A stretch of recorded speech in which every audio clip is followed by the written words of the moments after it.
Welcome, Dr. Yousuf Siddiqui, naturopathic doctor. Hi, Talia. How are you? Yousuf, how are you? This is like partly a recording session and partly us just catching up on practice. Seriously. Yeah. I know, moving to Ottawa, it's like, I miss you. I miss you. Yeah, I know. Yeah. We used to have our like dinners, your very fancy dinners Yeah. in your house in Burlington. So why don't you tell the audience what you do? You're a naturopath just like me. We graduated the same year at CCNM. And you've started to drift into a new focus or a new passion in your practice. I have. Yeah. So it's kind of new, but kind of old. So I am a naturopathic doctor, and I practice in Ottawa at a compounding pharmacy called Nutricam. And what's really cool is we do a lot of really innovative, customized, individualized solutions for people. So working within a compounding pharmacy just gives me a lot of flexibility and access that I've never had before. So that's pretty exciting. But in terms of my practice, so yeah, I branched. So if I take a step back here, one of my true passions is sexual health. Always has been since we were in school together. I don't know if you remember. Yes, I remember you taking a stand for men's sexual health at Men's Health Week, which we might talk about that story. Yeah. Actually, can we just quickly talk about that story? So, Well, Men's Health Week. Yeah. It's kind of fun because my background is, my first degree is in architectural science. So it's kind of in that engineering, male-dominated world. And then all of a sudden I'm in like a female-dominated school where there's like 11 men amongst like hundreds of women. And not hundreds, like 100 women. And like completely, I've never felt like such a minority in my life. It was like really, really intense. And then just like the not having a voice, not being heard, the issues relating to my gender not actually being assessed or talked about, and it being justified by the fact that men don't seek out healthcare within the naturopathic world. So why focus on the education piece? And so, yeah, years passed and I got really frustrated with it. Yeah, I think that one of the things that they organized, so you had Women's Health Week, which was, well, some of that was disastrous too. There was like a sort of Finspiration presentation that was supposed to be about body image in the media, but it ended up being like, find your ideal body shape and strive for it type messaging. It was pretty terrible. So that kind of landed wrong. But in Men's Health Week, they had this idea that they were going to auction off the men. So that what was it? You would have like a man for the day or something. Yeah, it was like total reversal, like 100%. It's like the objectification of men now. And the best part of it, like, and just like, you know, and like kind of contextually, is that all these guys were totally into it. They were all hitting the gym. They were all like puffing their muscles out, getting skimpy outfits, peacocking themselves around school. It was hilarious. And I was like, wow, you know, it doesn't take much to flip things over. Yeah. It was just like a Magic Mike clip. But yeah, just guys on stage, shirtless, like girls cheering. And you were just like, okay, I need to take a stand against this. And I think they gave you a platform to deliver a speech beforehand. I insisted on it. Oh man, your memory is better than mine. I totally forgot. Yeah, I just remember you like very calmly getting up to the podium.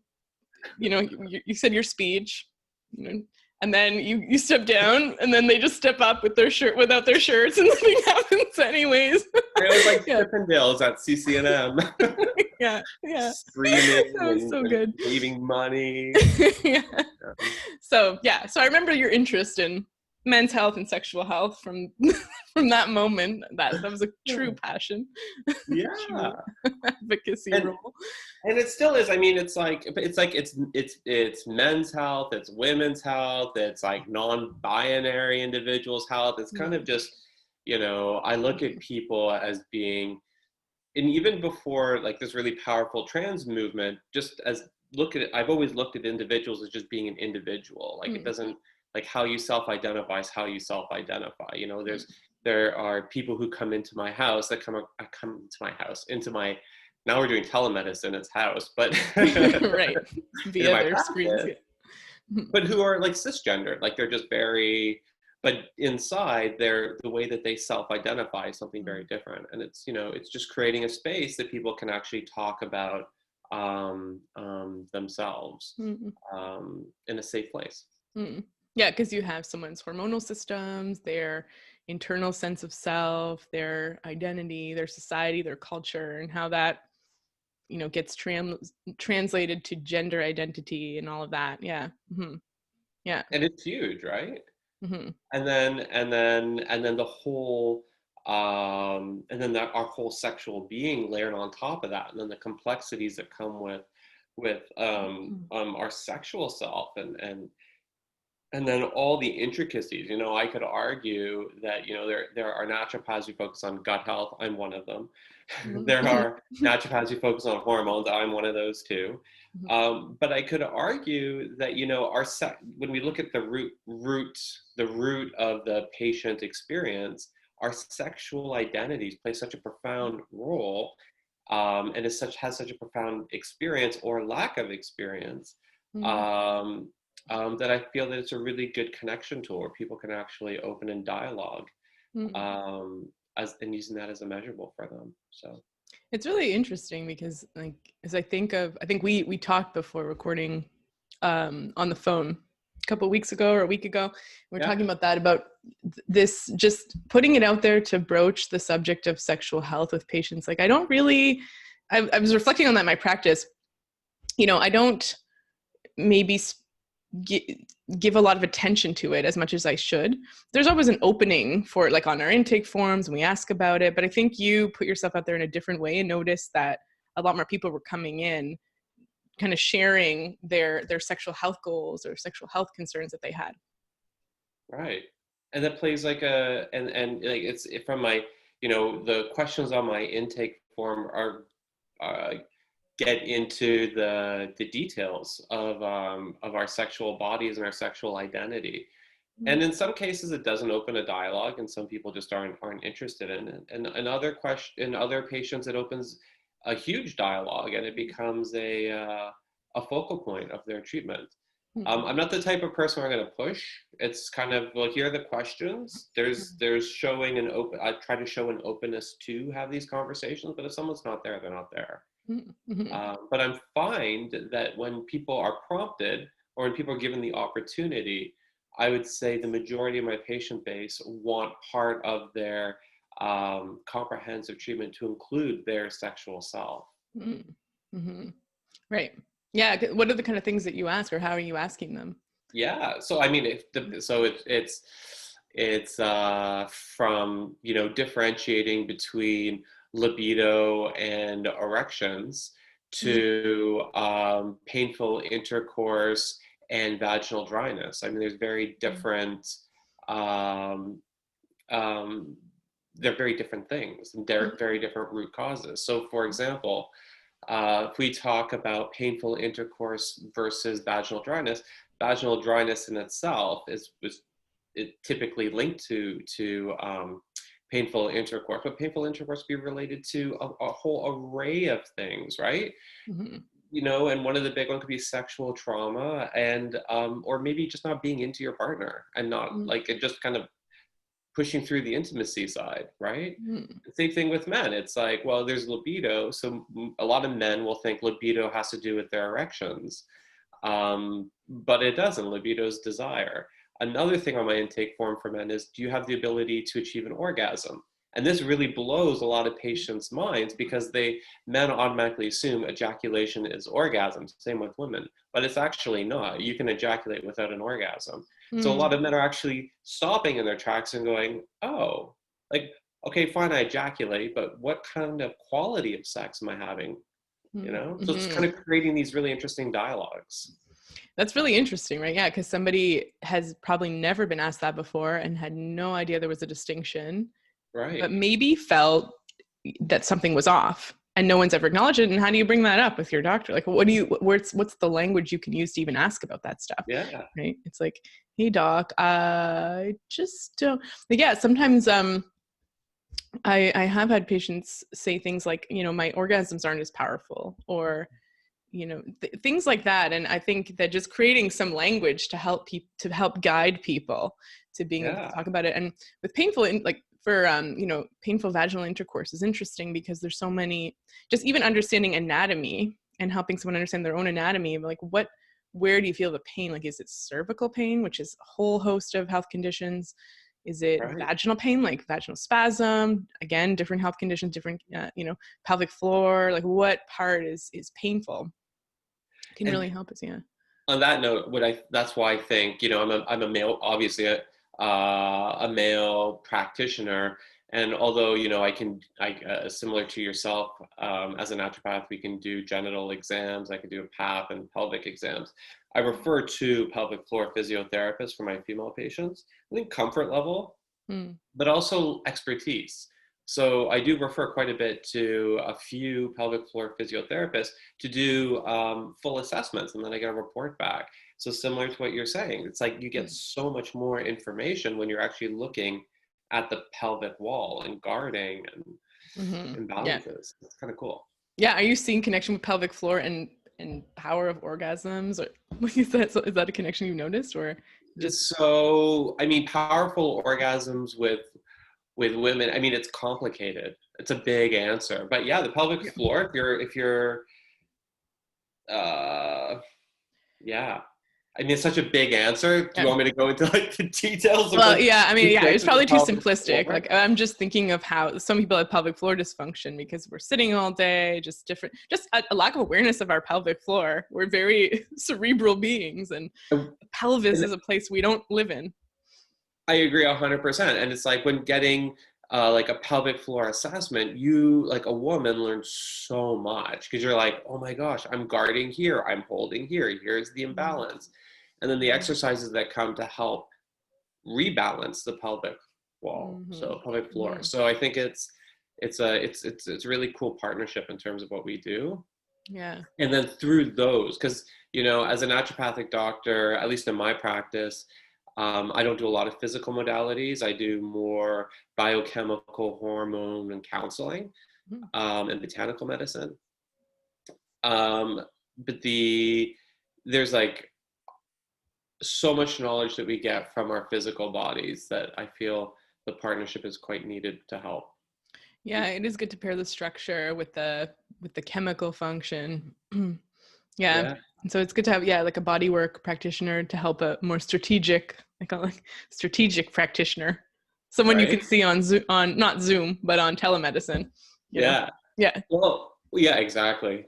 The beautiful points of like telemedicine. Yeah. No, but I was just thinking about, so with the pelvic floor thing, just to beat the dead horse a bit more, but just thinking of how some people have tightness in certain areas and weakness in certain muscles of the pelvic floor, which sort of hold all our organs in place, pelvic organs, but also our abdominal like cavity. It's sort of the base of what holds everything, but literally the bottom of the bowl. And so if something is tight and, to achieve orgasm, that muscle needs to contract. It can't. It's already at the end range of its contraction abilities. Or if there's a muscle that's weak and can't contract, maybe someone won't achieve orgasm. So that was what I was thinking about along those lines. But like you said, it's very complicated because now we're talking about structure and function of muscles and nerves and that whole area. So pelvic floor physio for the win. Pelvic floor physio definitely for the win in conjunction. Because I mean there are other things that have to be considered just beyond the physical body as well. What do you see? Go ahead, sorry. No, what are you seeing when patients come in? Like, what's sort of the main concerns around sexual health? So in my practice, from a female perspective, like lots of low libido, vaginal dryness is a big one. Actually, recently since COVID hit, I've seen a lot of, at the beginning of COVID, everyone was joking that there's going to be an increase in pregnancies. And I would actually say the opposite seems to be happening. I think with my patient base, a lot of relationships are becoming quite disconnected. Lots of frustration. So there's and disconnected physically and sexually and emotionally for that matter. And so it's helping these couples to develop, I work with them through specific techniques to reconnect. Mm.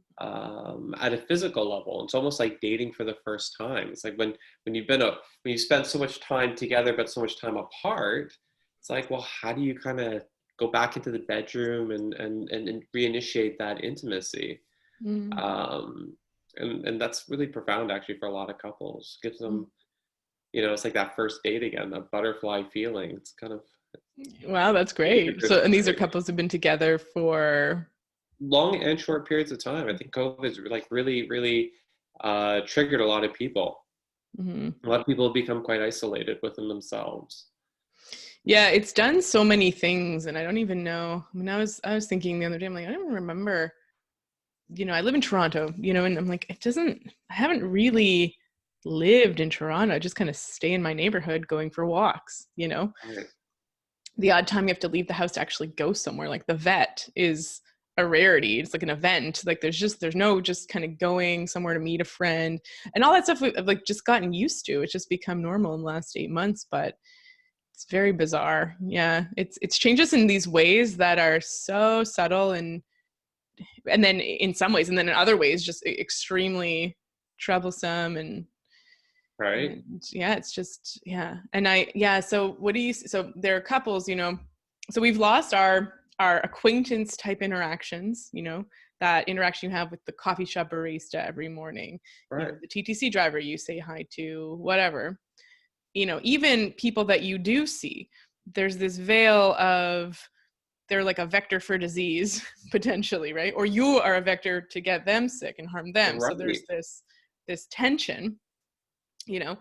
Um, and then what you have is the nuclear family now is the only social interaction that most people have. So whoever they're living with, whether it be roommates or most people, it's probably their primary relationship, their romantic relationship. Mm-hmm. Yeah. What kind of tensions are arising? What's coming to the surface, when you have some level of separation in a relationship. So you go to work, or you go to the gym, or you're going out to see your friends while your spouse or your partner is at home, whatever. There's like you maintain some level of individuality. But when we lose that individuality and everything just becomes about the couple and there's a constant contact, how do you maintain some level of stimulation? Right. Intellectually, emotionally, interacting with the world around us. Mm. And that Sense starts of to, I think public. what I'm seeing now more and more in practice is people are really starting to get worn down by it. Mm. So, Mm-hmm. and then I'm seeing that in my patient base too, where you can just see they're kind of like, yeah, things aren't like, you know, Mm-hmm. and then I have like different, because our sexual health and our sexual bodies are of course greatly influenced by our mental health. So now just like redeveloping different language, actually different tools, different screening tools, not so much those like typical like the Beck's inventory for depression and anxiety, actually moving away from that and switching the language to that is more specific to COVID, right? Mm-hmm. It's like, because the anxiety and the depression, I think, for people who have never experienced it before but are experiencing it now, it's very subtle. So the Mm-hmm. language isn't, you know, Mm-hmm. Yeah, you're it's like it's loss of pleasure in doing things, right? So that's like a key symptom of depression. It's like doing what? right. We can't do Exactly. anything except drink at night. Yeah. Exactly. Right. Exactly. Or watch Right. TV, Right. or I don't know what. It could be anything. But it's Right. like, our screening tools have to be modified because we're in a very different world right now. Mm. It's Yes. like, do you know how many male patients, I'll bring it back to sexual health, how many male patients through my intake I mentioned orgasms, Mm-hmm. and we talk about, are you just like clearing the pipes? Like, Mm-hmm. are you just like trying to keep your testosterone levels going, keep your prostate health going, but there's no actual orgasm that's being achieved? And to me, like, that's like a big sign of just someone who's becoming kind of numb to their environment. It's not necessarily depressed, but there's a numbness that seems to be happening. Mm-hmm. Would you say like a disconnect from the physical body between like sort of body mind type thing, or Yeah. yeah, or just lack of pleasure in general, lack of libido and like I think of libido not just sexually, but our sort of zest for life, our dopamine, our hunger for experience, for pleasure, for embodied sensation. It can show up in many different ways, right? Like you look at the way people who are really into food, relate to Yeah. food. There's a sexual aspect to I'm that person. Yeah, exactly. Like food porn, we call it, right? So, or like I follow this website, now it's an Instagram account called Cabin Porn. It's just like really cute cabins and beautiful landscapes, and it really is pornographic. It's very like beautiful to look at, right? So it's pleasure. It's and you know, when we lose our libido sexually, and it's often just, you know, quantified as like, how many times do I want to have sex, or oh, in my relationship we're not really having sex. But then, you know, I think you might see that people have also lost their libido for many things in their life too. Like, is that what you're seeing? Yeah, it's complicated. And that brings us back to kind of that original point that I made, which is that our sexual bodies are a manifestation of everything else around us. It's all very much intertwined. It's not just about fertility and getting somebody pregnant. It's not about like immediate gratification if that's what you're after, or fulfilling some kink. It's it's bigger.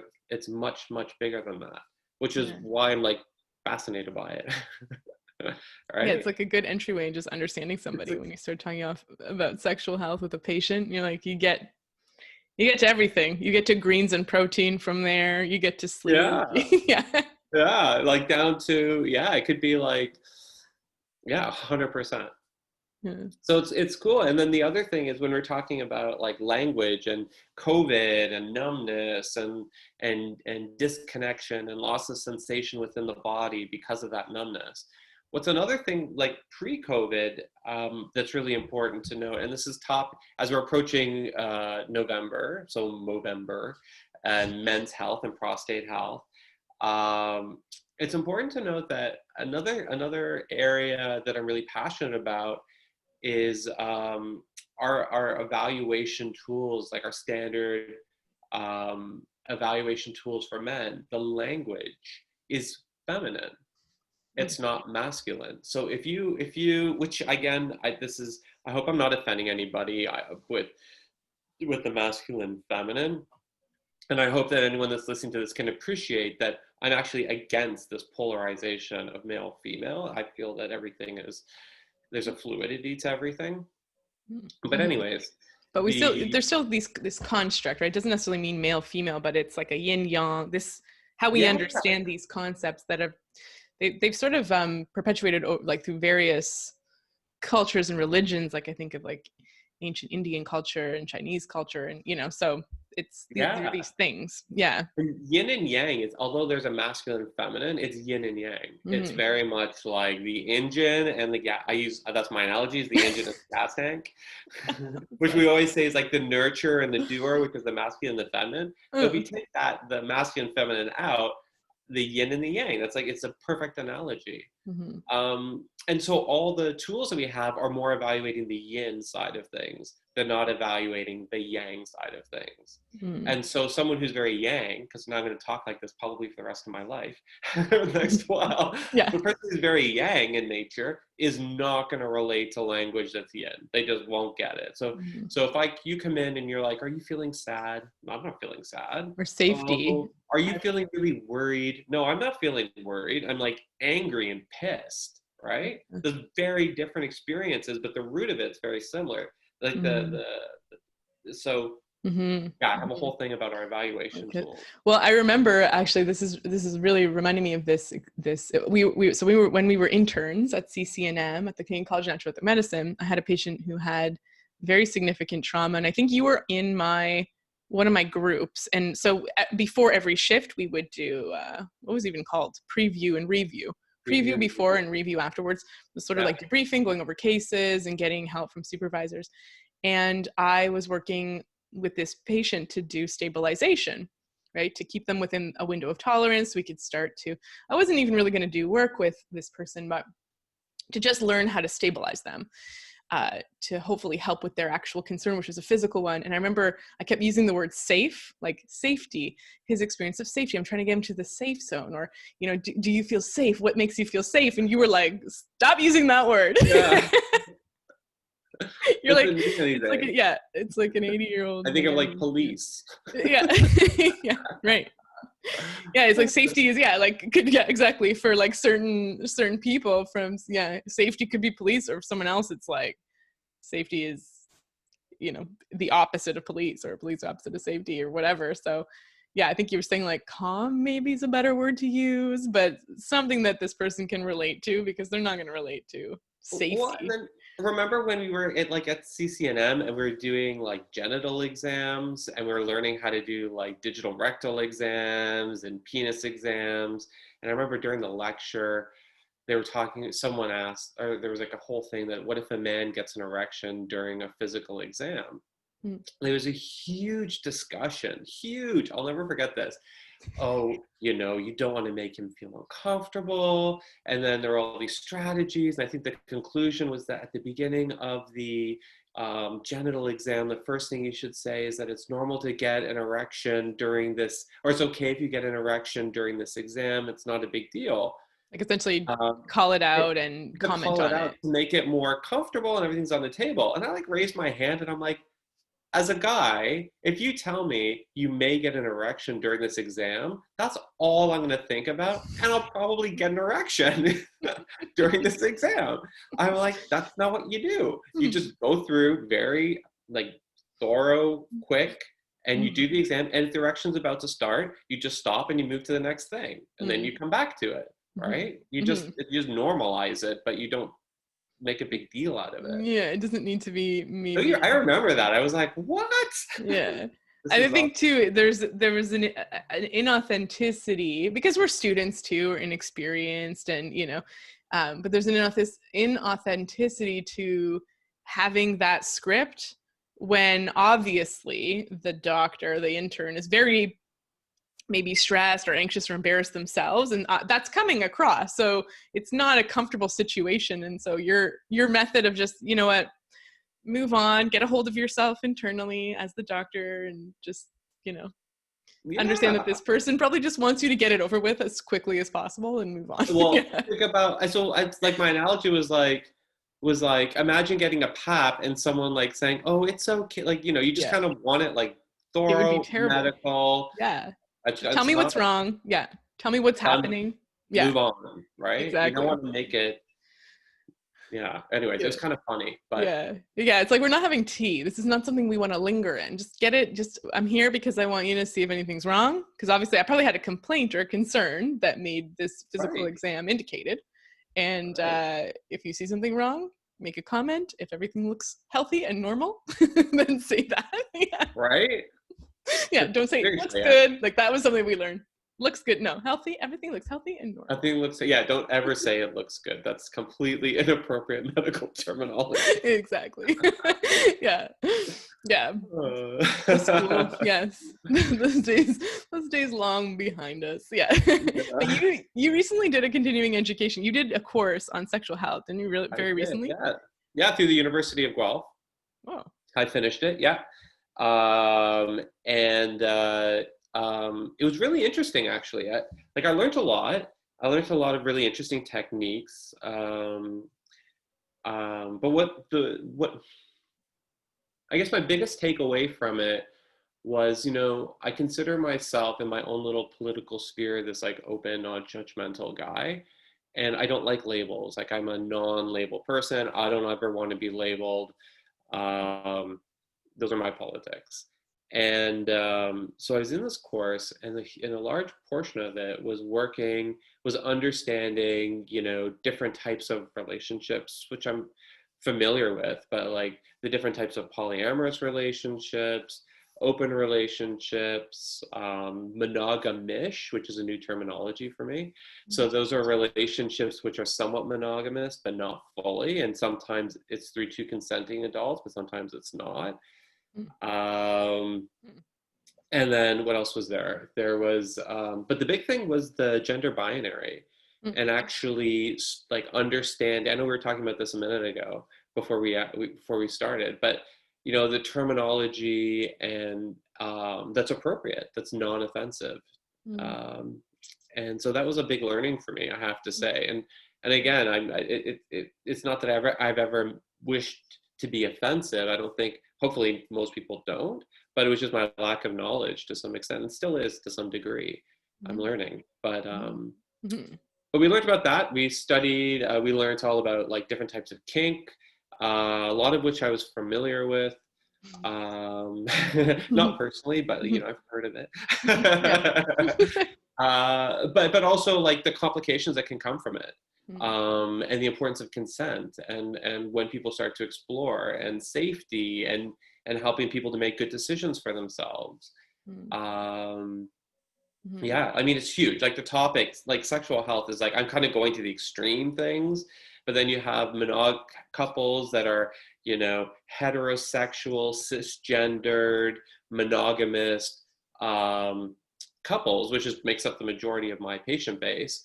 And it's all the struggles and that they Mm. face, a lot of which I Mm. talked about earlier, Well, right? it's interesting that you know, there was a focus on, I don't know if there was a focus on labels, but you mentioned it was like learning terms so categories for things, right? So it's like, Yeah, okay, there's more than monogamy and polyamory. There's monogamish, there's whatever.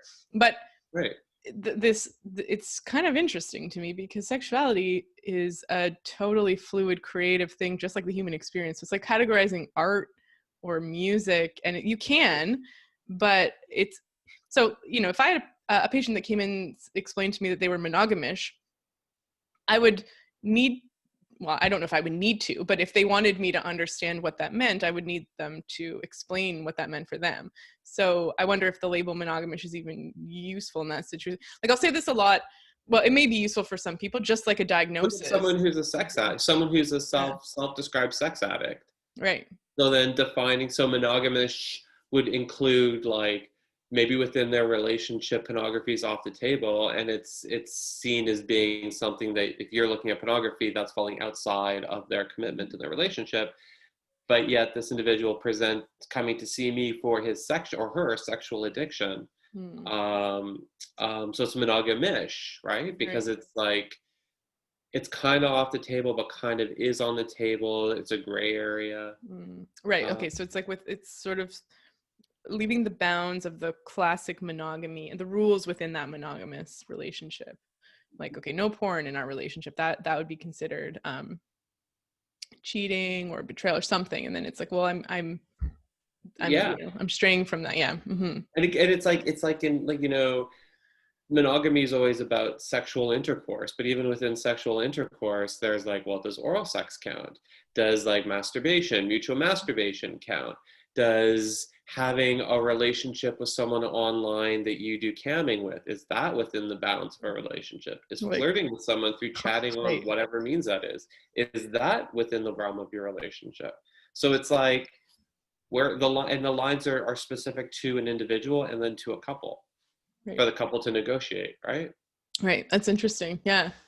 Yeah, it's very interesting. I mean, it seems like anything could be created in a relationship, right? So the coming together of two people, then you're Two creating or three or something. four or Right. five, right? Or There more, are lots of exactly. Yeah, there are right. lots of poly. There are Right. lots, and then when you have the more people, there's a lot of, and then there's different types of relationships and different structures, and then if there's kids involved, it gets, you know, Mm, more layered. And so yeah, Interesting course. There's yeah. a concept I just heard of that our mutual friend Erica let me know about, that she was researching, called subdrop.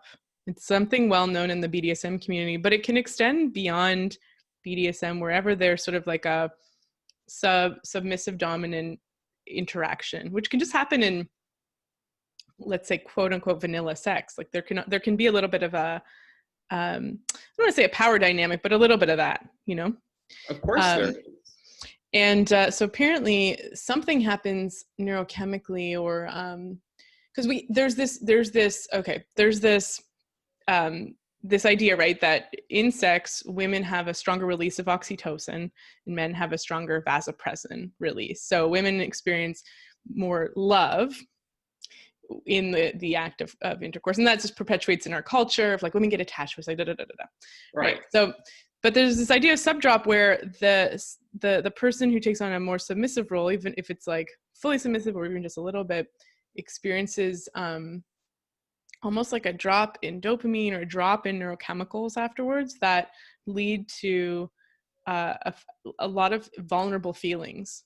And this was like this mind-blowing thing, because think about how many people may experience this and not really understand, like just feeling very vulnerable, feeling like needy, quote, I'm making quotation marks, feeling kind of insecure about the relationship, feeling like they maybe love the partner more than the partner loves them. Like these kind of attachment things come up in when we play these roles, or when we take on these energetic roles in sex. And so I thought it was super interesting how, how our attachment can shift in those states, in those roles. Which makes total sense. I mean, look at giving birth. I mean, it's totally different side of things, but might be the byproduct of the other event. But for example, birth, right. And the BDSM and the dom sub relationship, it's complicated. It's very layered, and it's very. But yeah, I agree. Like with the it's really interesting what Erica's reading about. Yeah, I thought it was super interesting.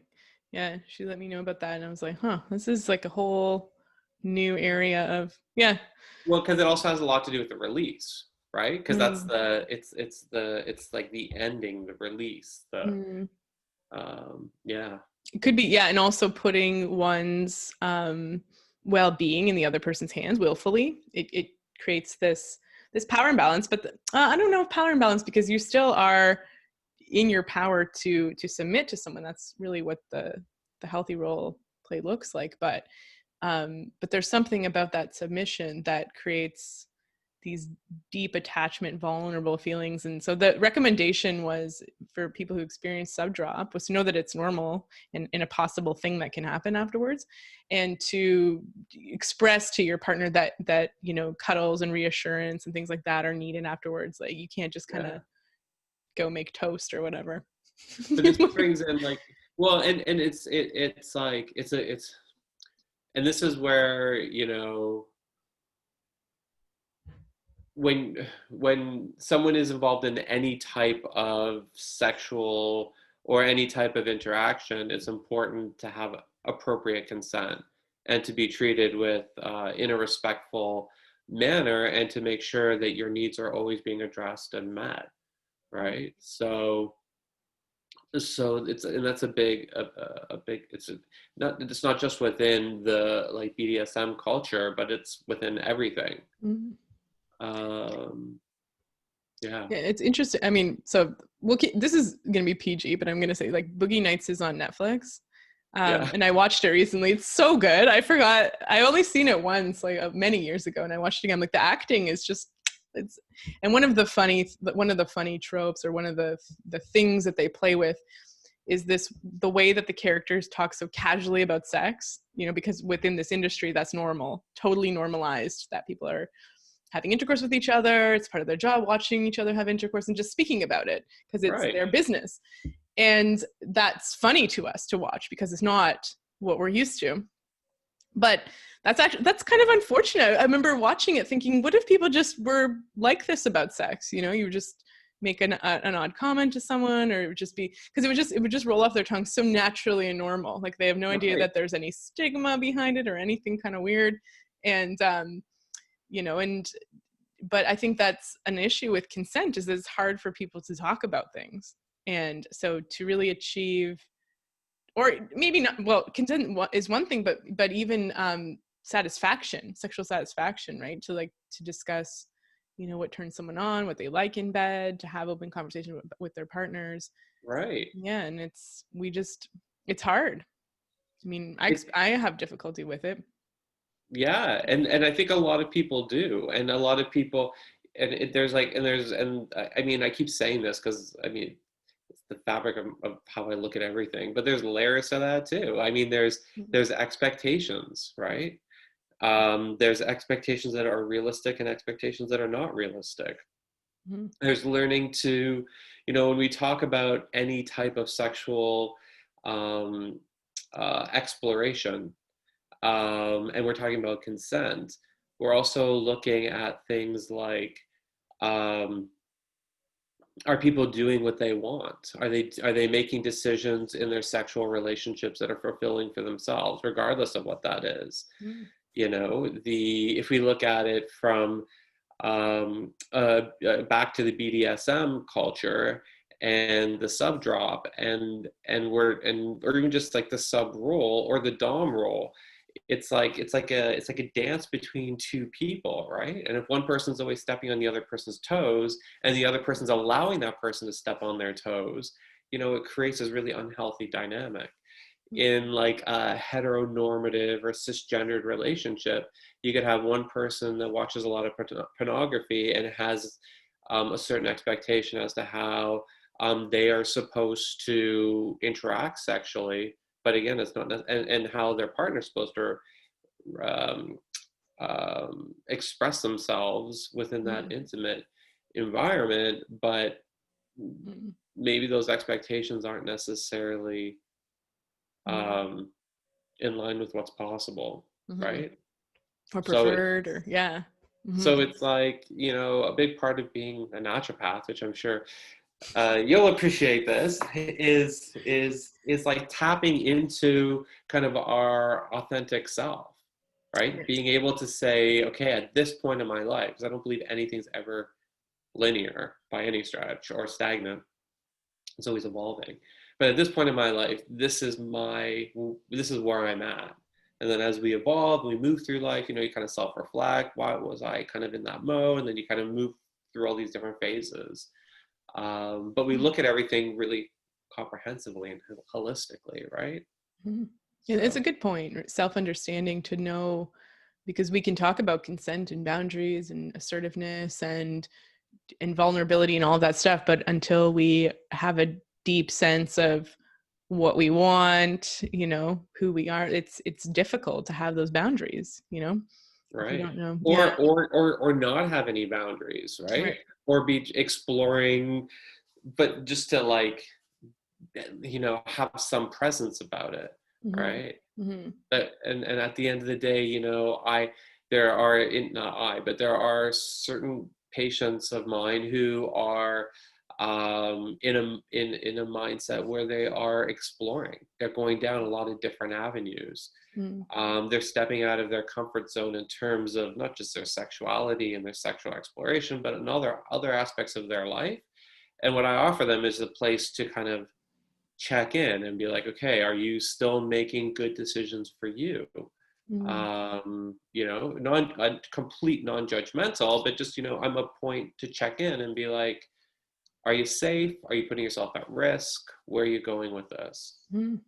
Yeah, that's good, actually. Yeah, to understand one's because exploration is in part, any sort of exploration is a part of like reinventing oneself, right? It's like, I used to think I was this person, but I'm gonna try these different experiences and see if I like them, see how. But in order to do that, like, I think what you were saying is to know if it's still in alignment with our core self, our values, is to have some sort of home base, and maybe that's within the body or within certain values, to know if we're still being true to ourselves, And part of me, as you say that, completely, but I also believe that our core values change within time, over time as well. So I think it's more assessing for any, and I don't like this term, but more on like the negative side. Like, you're not heading down it, like more self-destructive type behaviors where someone is kind of heading down a path that might not be the best for them. So for example, I don't know, like for unprotected sex. So putting yourself at exposure to some type of an infection. And how are you able to help them check in? Is it just making the suggestion, maybe conveying some information? Yeah. It depends on the patient. So some patients, it's kind of funny. It's like, like some patients, we don't talk about it the last like 5 minutes of an appointment, and we'll have all these other things we're checking in. There are all these other ways of evaluating how someone feels and how they're connecting with themselves and how they're doing self-care and looking after their body beyond just their sexual self, right? So we go through all those kind of check-ins, like, how's your poop? How's your digestion? Yeah. How's your energy? Are Yeah. you sleeping? But at the same time as I'm asking these questions, I'm actually evaluating, what are your neurotransmitters? Are you sleeping? How's your mood? Are you looking after yourself? And then we kind of go into the sexual stuff where we're exploring that. And then I can kind of pull on the previous conversation, be like, well, they're kind of looking after themselves, so maybe they're in a good headspace. And then we check in with their sexual health. And then based on that, we kind of talk about it. We kind of summarize everything and see where they're at. Do you need some support? Do you not need some support? Normally if we're opening a sexual therapy relationship, I will say, do you ask for consent? I'll be like, do you want me to if I see something as a flag, do you want me to vocalize it? Or do you want me to wait for you to tell me that something needs to be addressed? And I would say it's 50-50. Some people are like, I'll tell you when I'm ready. And some people will be like, no, I kind of need your support. So if you see something, let me know. But it's very much a 50-50 in that realm. Yeah, that's really good. Yeah. As you were talking, I'm thinking of, so, like Freud and Jung and people who would talk about the shadow and the journey, like really the shadow integration in a lot of modalities is about really accessing your part of your true self, right? The hidden parts of the self. Right. It's very interesting. I think of sexuality because it's denied largely in our culture as like inhabiting a lot of the shadow, right? And that's why a lot of like Freud had this obsession with, everything is phallic in people's dreams and all that stuff. But your relationship with your mom. Yeah, the subconscious, like the deeper inner workings have a lot of our sexual identity, our sexual preferences, our sexual life within that, because it's often, repressed and suppressed because of culture. Right. And but there's also this interesting thing about, like, as we're sort of exploring that, you're able to integrate oneself. And then I actually was just in a lecture where this psychologist was talking about feeling our feelings and, embodied feelings and understanding what our feelings are. And what we hear a lot about actually now in psychotherapy, it's a lot of somatic, a lot of embodied psychotherapy modalities.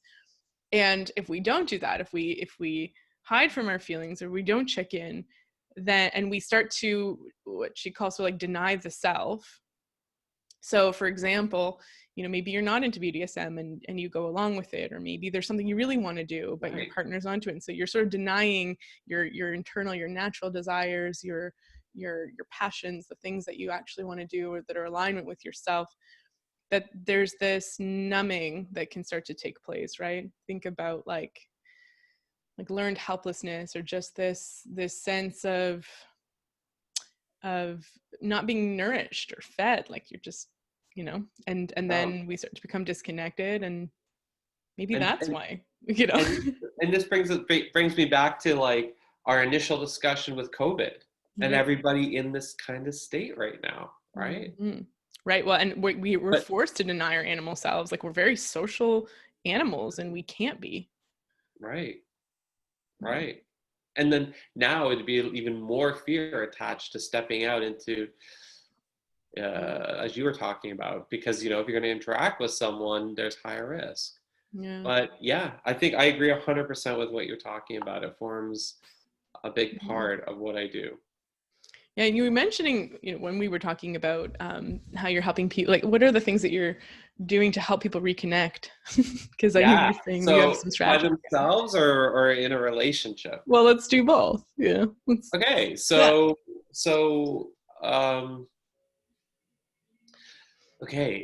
there are oh my goodness, it just really depends on the couple. So let's come up with like a made up case study. This doesn't reflect any patients that I have, hopefully.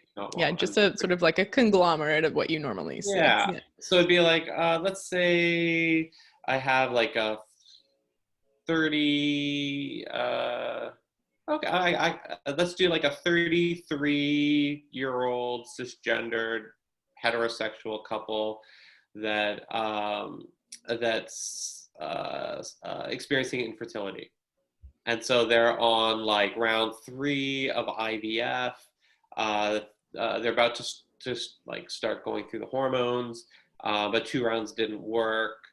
They've done like their a lot of pressure to get pregnant. You know, their relationships, their intimate relationships obviously become very manufactured, very much about ovulation and intercourse, Yeah, ovulation and ejaculation and like not filling it, orgasm, but in just like a different ejaculation. way. Right.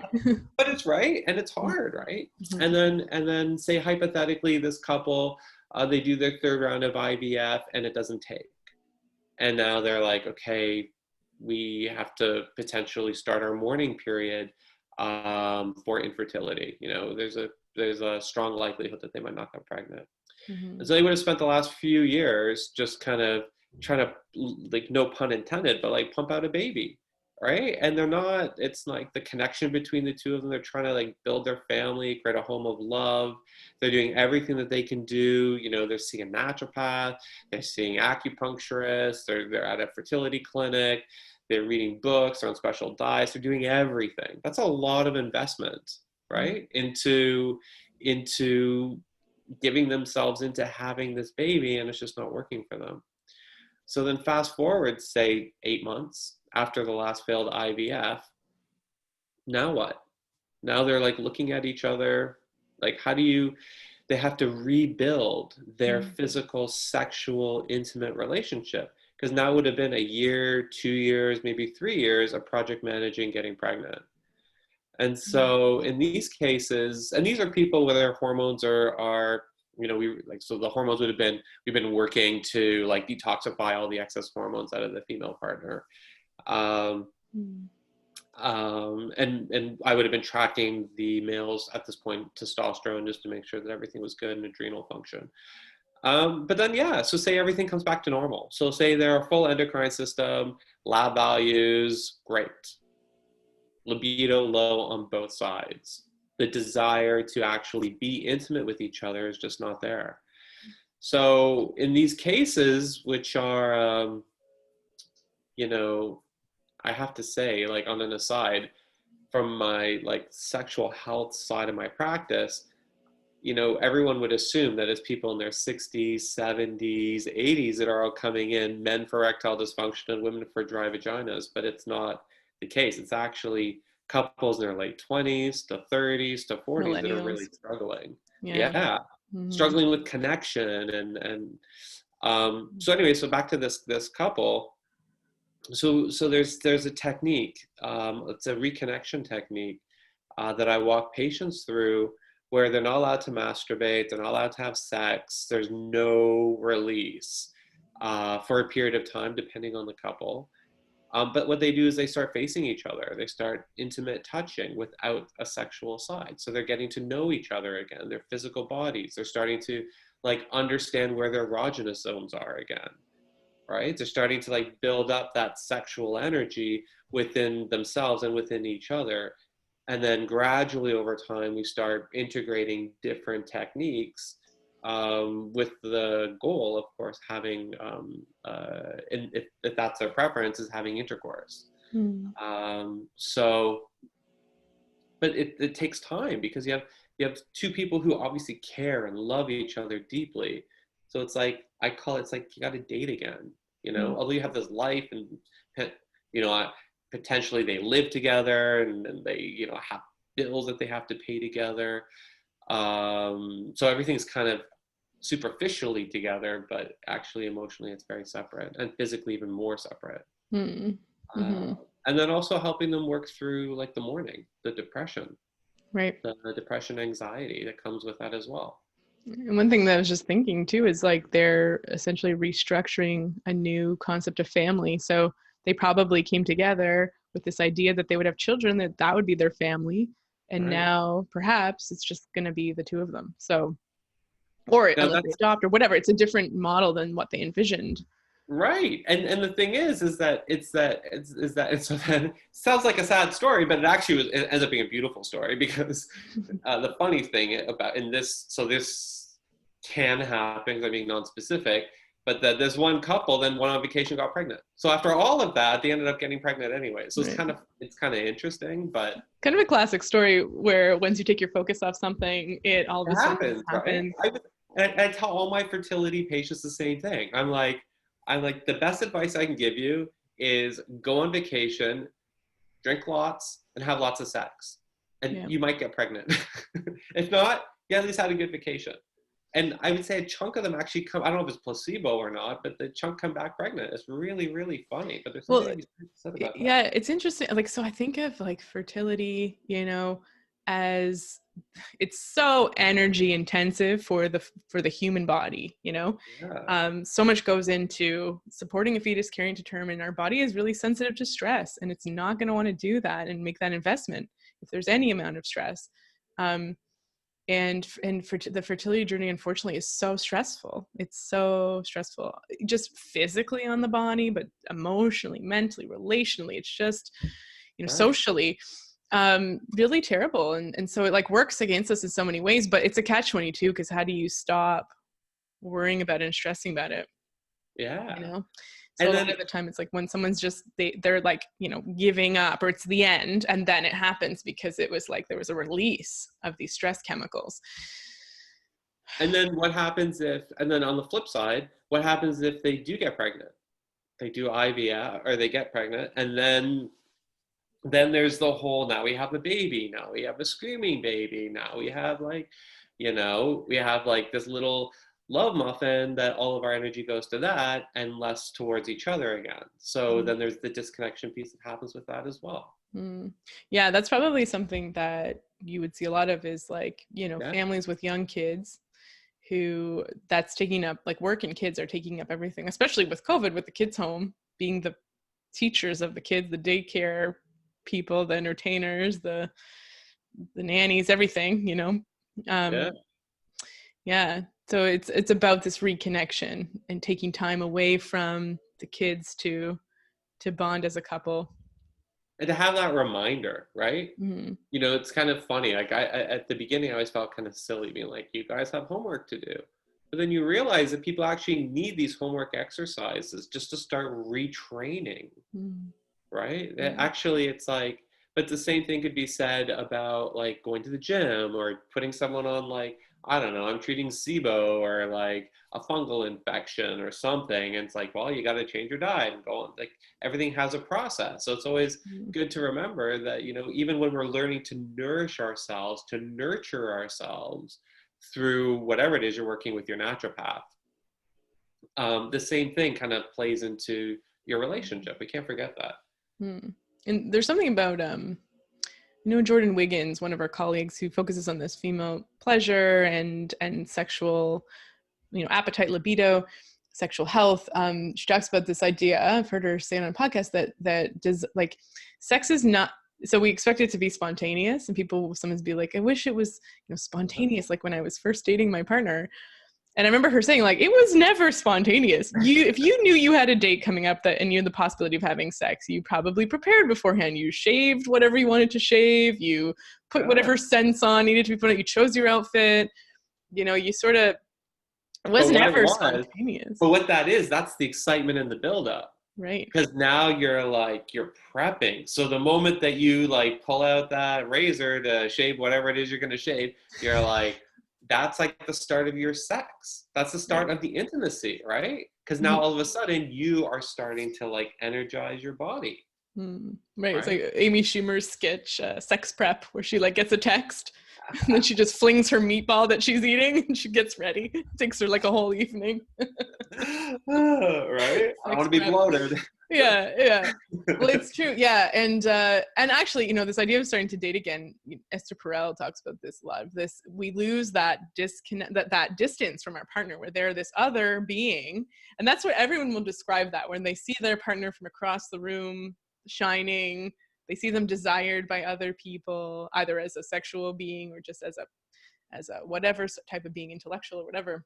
Right. Because it could be a work party where they're just really lighting up the room. You see that and you're like, oh, that person is not the same guy that I like smelled the farts of a few hours ago, right? Like, or whatever, like, because they're with intimacy, sometimes with this familiarity, and that can sometimes kill libido, because a lot of that desire is often from trying to bridge a distance in a lot of relationships.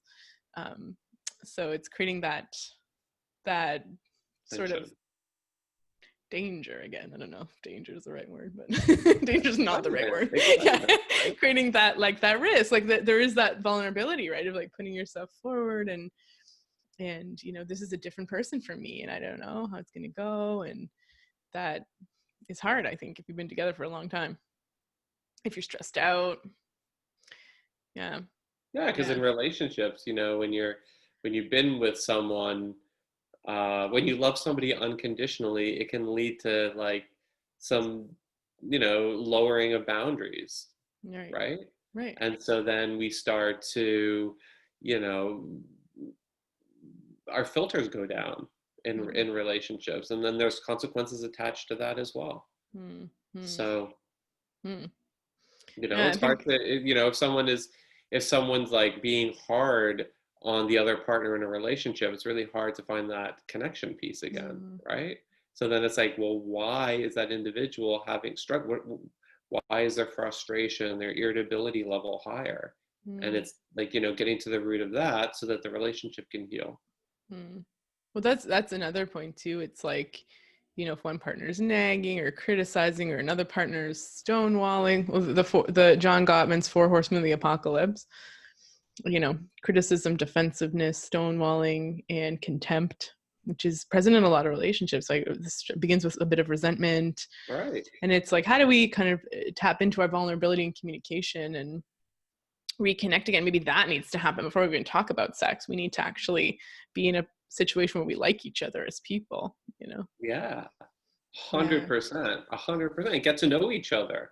Yeah. You know? Right. No, it's interesting. So I love it. I find it, I'm fascinated by it. I think relationships are places that we can learn a lot about ourselves because we're no longer in isolation. We are now, if you know, you're interacting with someone, you're accountable to another person. Yeah, it's a crazy window to, like a rabbit hole to go down if you want to learn about yourself, is really examine some of these relationship experts and learn about attachment theory and get into all of it, and emotionally, and learning how to communicate from emotion, which is something I just recently started trying to do, and noticing I rarely say what I'm feeling. And once you start, so I would, you know, look at my communication, thinking that I'm using really great mature communication because it's not coming from an emotional place. It's not coming from a reactive place, let's say. And the person is still feeling criticized. I'm like, what's going on? And then I'm like, oh, well, I'm actually feeling lonely. And then this realization occurs. Now everything, there's this understanding. And it is very powerful. I think emotionally focused therapy by Sue Johnson is where this comes from. But just these kind of things are really interesting.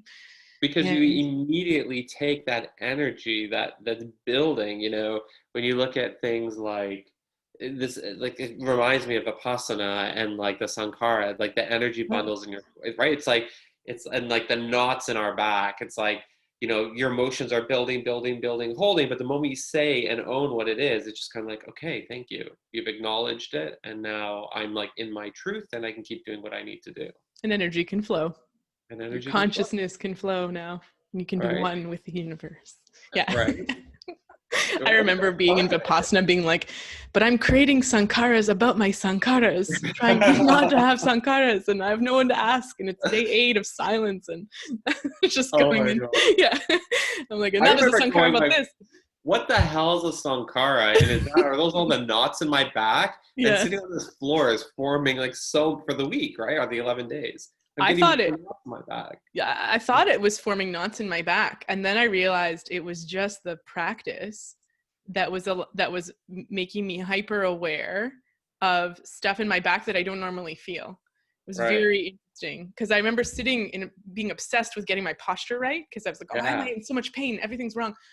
And so I would sit and I'm like, oh, my posture's perfect. I feel nothing. And then about 5 breaths in, and my back exploded, and I was like, whoa, this is not, this. And then it's very interesting. Yeah, I'm getting into Vipassana.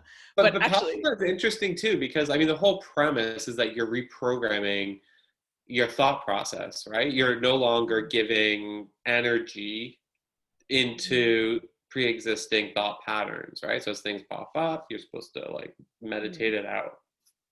Yeah.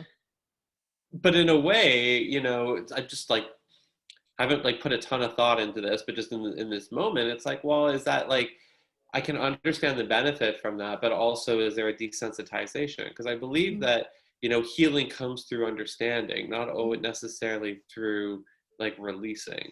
Does that make sense? So for Mm-hmm. example, exactly what you said, it's like I kind of quickly process my emotions. The moment that I understand my emotion, I move into a state of relaxation, where in Vipassana, it's about the tensions popping up, that you're having a trigger, but then you're just pushing the trigger away. And I don't know. I mean, if that, because I don't know if that's the solution. I'm a big believer that we kind of have to process things. I'm an experiential kind of guy.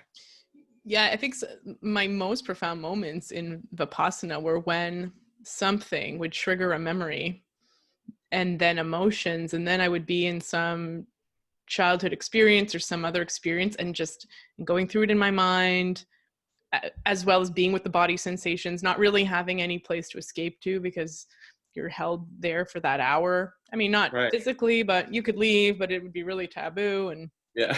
You don't do that yeah, person. so you're not supposed to. So that was, I remember having this like, wow, that really affected me. And it was really trauma reprocessing in many ways because of that stillness, that silence, and the focus on the body. And, Right. but also going into thought, like you weren't necessarily, that wasn't the technique, was to like, go into all these thought journeys and relive memories. But I was sort of letting that happen. And those were some of the best moments, was actually Yeah, I was doing gonna say that's trauma work. like it's kind of diving a little bit deep. Yeah. Yeah, instead of just like, oh, focus back on the body. Because so I think it's difficult because you're not working with someone, you're just left to your own devices, so you're doing your own trauma work. And and so you're just kind of staying with the technique, but in many cases staying with the technique might mean for someone like a spiritual bypass, right? It's like, I'm feeling this thing come up in my body, and it's reminding me of this memory that now wants to come up and be talked about, by Right. my conscious brain. And I am supposed to just be focusing back on that part of the body I was supposed to be focusing on. So so it's interesting, but And then it also, I mean, I've like recommended Vipassana to like a billion people, and it sounds like I'm like an anti-Vipassana person, but I'm actually not. no. What it does in my standpoint is, for someone who has a lot, when you have like when you're like up here, you're loading, you're just up here.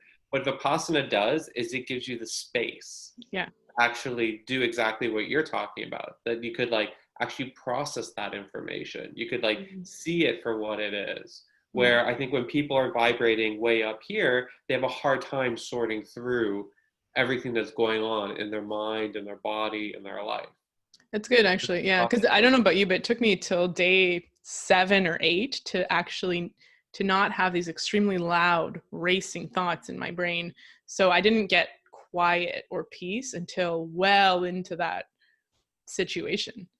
I can't remember. It was so long ago. I'm so old now. It was so long ago that I did it. How long ago would that have been?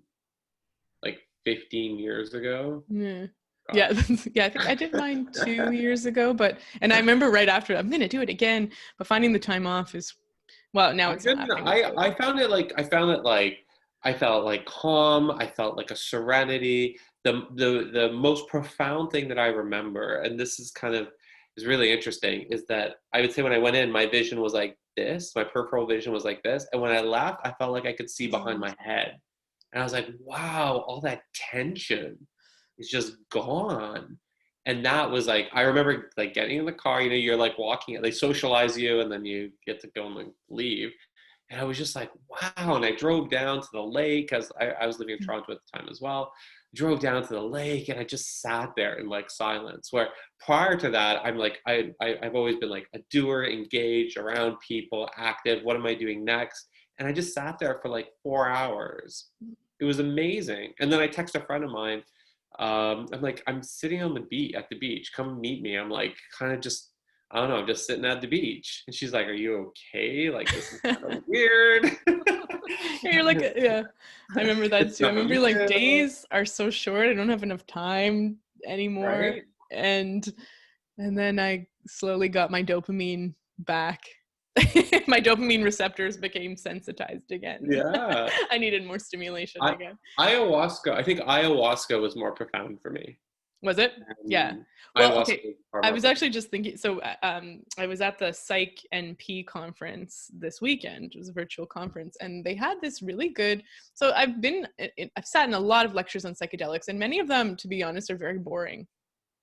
But Robert Carhart Harris is this, a lot of them are just very boring. So it's like the stats, like they're trying to make science very, it's sort of like where the movement is though, because they're trying to make it scientific and legitimized. So it's a lot of studies, graphs, and you're sort of like, this is really dry. But Robin Carhart Harris, this researcher from London, he has these different theories that I find really exciting. And one of them is like, there are two levels of consciousness, primary and secondary. Primary consciousness is more of our animal brain implicit self, our like experiential self. And then the secondary consciousness is like the narrative self, like me, Talia, what I do, what I like, the thing that talks. And what psychedelics do, but also possibly Vipassana, these altered states of consciousness, is they shut off secondary consciousness. And so we're now back in like in the embodied sense of self, base level awareness. And that's why, like, yeah, so they were talking about reprocessing trauma using psychedelics and how you don't talk to the person who you give cannabis to or mushrooms or MDMA, because there's nothing in the they're not in that space of secondary consciousness where it's useful to talk. They're experiencing and living things with the body. So after the high wears off, the trip wears off, is when then you do the integration, the reprocessing, and talk. Yeah, but anyway, go on to ayahuasca. Let's hear about it. Yeah, no, but I like that's really cool information. Yeah. But what did you find ayahuasca? Yeah, so you found ayahuasca was more profound. I felt that Vipassana was more profound, but just because of the intensity of the situation, the slow build, and how long you're in it for. Mm-hmm. But it's interesting with the psychedelic, for sure, with psychedelics. I think there's like a really profound benefit in terms of, I mean, it's illegal in Canada. Ayahuasca is illegal in Canada, and obviously there's, I can't recommend it or prescribe it or suggest people do it. Nobody take it. No, but it's true. I mean, it's not also not safe to take illegal stuff generally. You just don't know what's in it, and it's also a process that could use some I don't know, standardization, because it's a cultural practice, but a lot of people are seeking these medicines and there aren't necessarily like safe spaces to experience them, That's what I'm trying to say. And then safe places and also qualified. I mean, there's, did you see that like Netflix, I can't remember what it's called, that Netflix docu-series where they were doing ayahuasca in Florida and people were dying? Yeah. Yeah, I didn't see it, but I can imagine. Yeah, it's pretty like, it's medicinal. You need qualified people who have experience not only with the medicinal aspects of the botanical, but also the traditional healing aspects of it as well. Yeah. And at times I wonder if there's an oversimplification, and so we bring it back to sex therapy. You look at Tantra. So Tantra and Tantric sex is talked that, like, there's books about it. And these are the positions, and you're withholding orgasm. And the orgasm is supposed to be like this mind-blowing multiple thing that happens. But, when we talk about appropriation and like you're taking these really complex traditional healing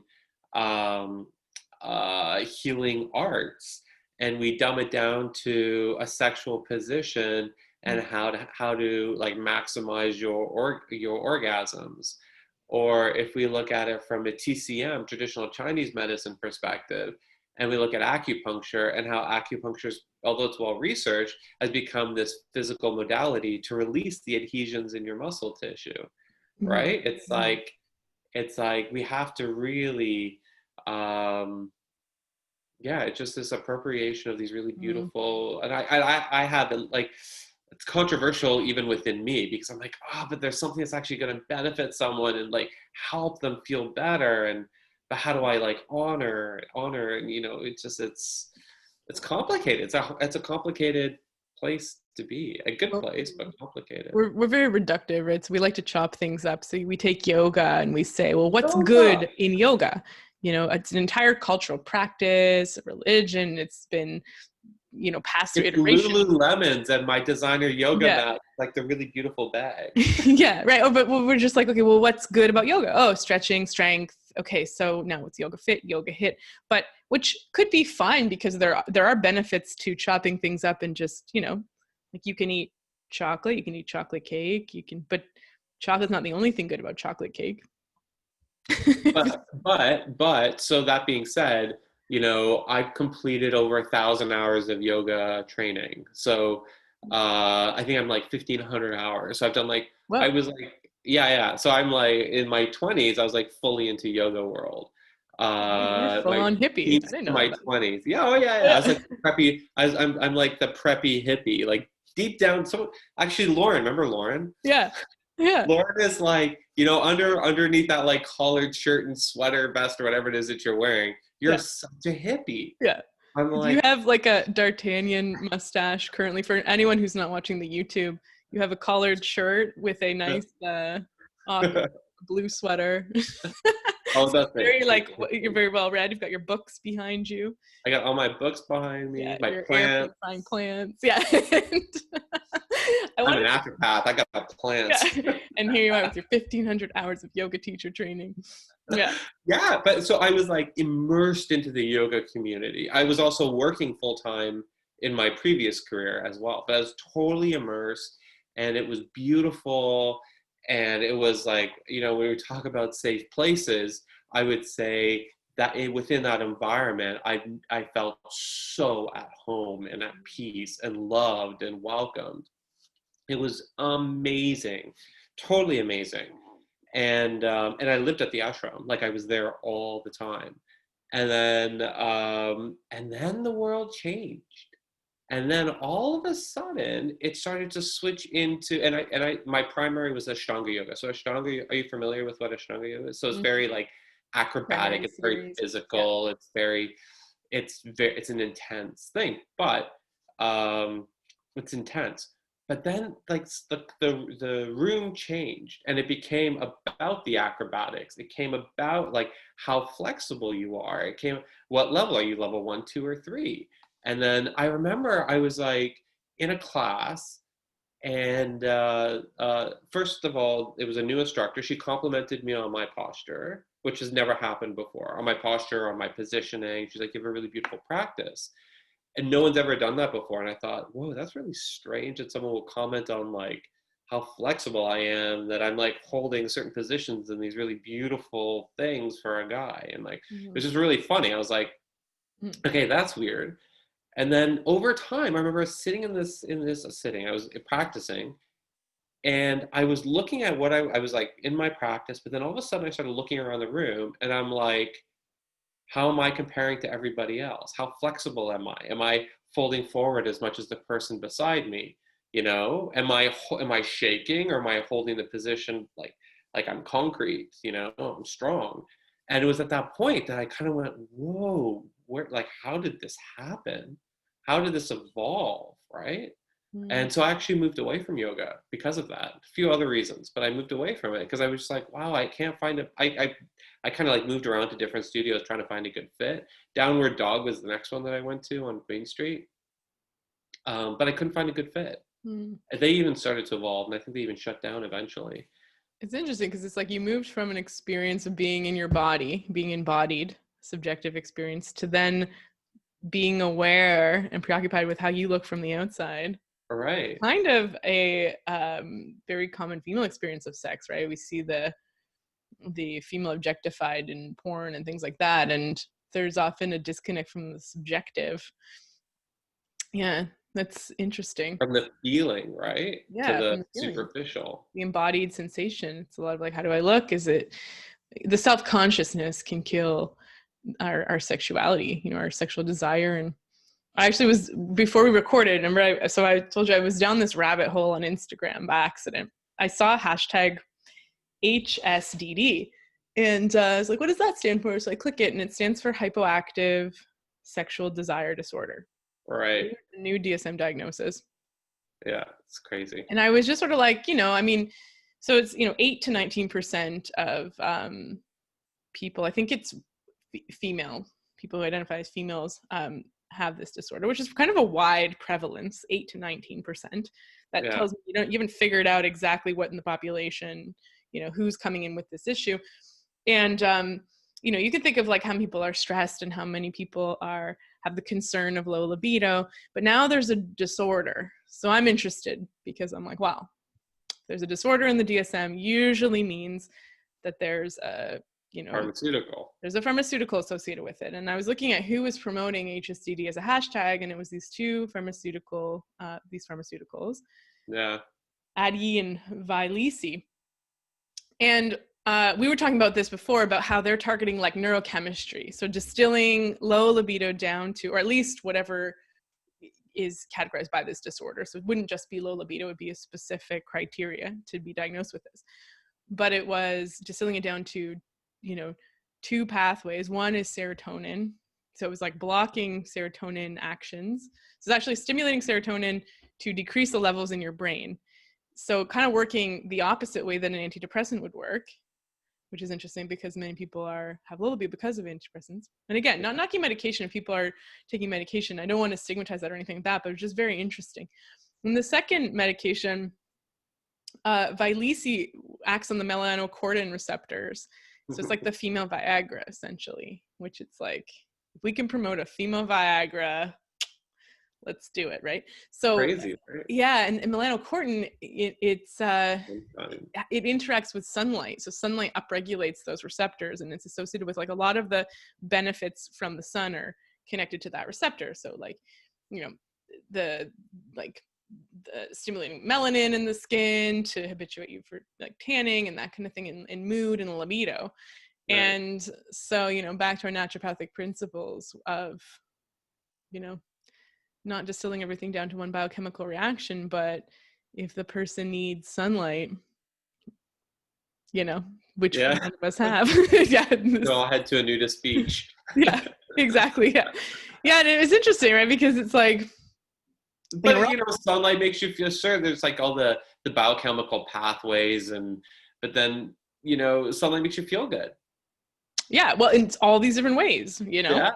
Yeah. So, but anyways, I mean, it's kind of funny because it's so super controversial. So that diagnosis is controversial, and the modalities to treat it are controversial because low libido is linked to, as we talked about earlier, a billion different things. There's a psychosomatic component to it that's quite big. There's a hormonal component, there's a life component, there's a trauma component, there's a relationship component, there's a self-esteem component to it. It's not just one thing. It's imagine if you're look at COVID. Imagine you're just numb. You're sitting at home, you're kind of bored, you're looking for some level of stimulation, but at the same time, you're kind of numb. And so it's like the sensate, so the sensation, the nerves in your body aren't sensitized the way that they were before. And so touch doesn't feel the same way it did before. The way we're stimulated doesn't feel the same way it did before. Yeah, there's like, I don't know if you do a lot of testing in your practice. I do a ton of testing in my practice. And it's really interesting because we look at like the organic acid test, which is a urine test, and it tests all these different metabolites. And included in that are the neurotransmitters. Is dopamine, a byproduct of dopamine, norepinephrine, epinephrine, and the ratio between the two. And then there's serotonin, quinolinic acid, and kyurinic acid, the two byproducts of serotonin. And so then we start looking at like, well, are you making enough serotonin? And then if you're making enough serotonin, are you actually breaking it down properly? And so if you're not, and you're high, it's a quinolinic acid, it causes this like nervous excitability, and then that has its types of things. But also within that, we can start to look at methylation related issues. And then we look at the need for like SAMe to help boost mood. Yeah. So I mean, it's really interesting. And then even if you're looking at low libido from a man, and this is I think a lot of men find this interesting. I think more women find this interesting than men. But penis sensitivity, the sensitivity on your penis is linked to estrogen. So if you have no estrogen, you may have a little bit of a desensitized penis. I shouldn't say a little bit of in front of the word penis, but I don't think any man's gonna like that. Yeah, I just learned that men have more estrogen in their brains than women. Yeah, we need estrogen. Mm-hmm. Like we need it, and no, I would never prescribe a bioidentical progesterone to any man. And I was even talking. I work with a pharmacist. I was even like, I'm like, I would never do it, but I was kind of went down a rabbit hole. If I made a topical cream for a penis and put just a tiny bit of estriol in it, just a little bit, because it's not absorbed systemically. It typically is just absorbed into the skin, which is why it's in the vaginal cream that I prescribe. But I'm like, just a little bit, but the proximity to the testicles, and then if the cream kind of goes on the skin, I don't think too many want a little bit of estriol next to their too much room for human producers. But I would think of how our estrogen pathways are. So the xenoestrogens that block our estrogen receptors and don't act like estrogen, and all of these, the synthetic estrogens from the birth control pill, they're just in our water supply, recirculating in our environment that men are exposed to. Well, we have to look at the estrobiome, which I always say wrong, but it has to do with the way that estrogen is metabolized through your liver and then your stool.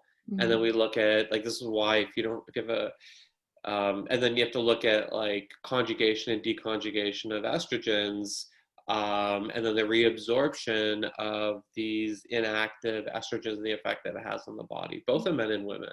Yeah, methylation and how that, all of that. Methylation and breast cancer risk for both men and women. Yeah. So it's, there's a role, for sure. There's a role in all of this. Just what we do as indies is pick it all apart and put it all together. And Well, so this is why, like, I love that, like, when I talk about that, I'm like I haven't branded myself this yet, but like a naturopathic sex therapist. I'm like, sex therapy naturally. I haven't figured it out yet. But like when we broach it, it's everything. It's kind of like naturopathic medicine. It's like we're using your relationship with your sexual self, but really I'm treating you from all these different avenues. There are all these different assessment tools to figure out the root cause of why you're experiencing this, and it's complicated. Yeah. It's the same thing. So at CCNM, I gave a speech about this too, was about the complexities of men's health, that about like, men aren't a light switch. We're not like, and men don't think that you're a light switch, right? You are more than a light switch. You're more than your erection, right? It's not just about being able to get it up. It's about the quality of your life and all the different aspects of yourself. And men, it's like, women have done an awesome job of advocating for themselves.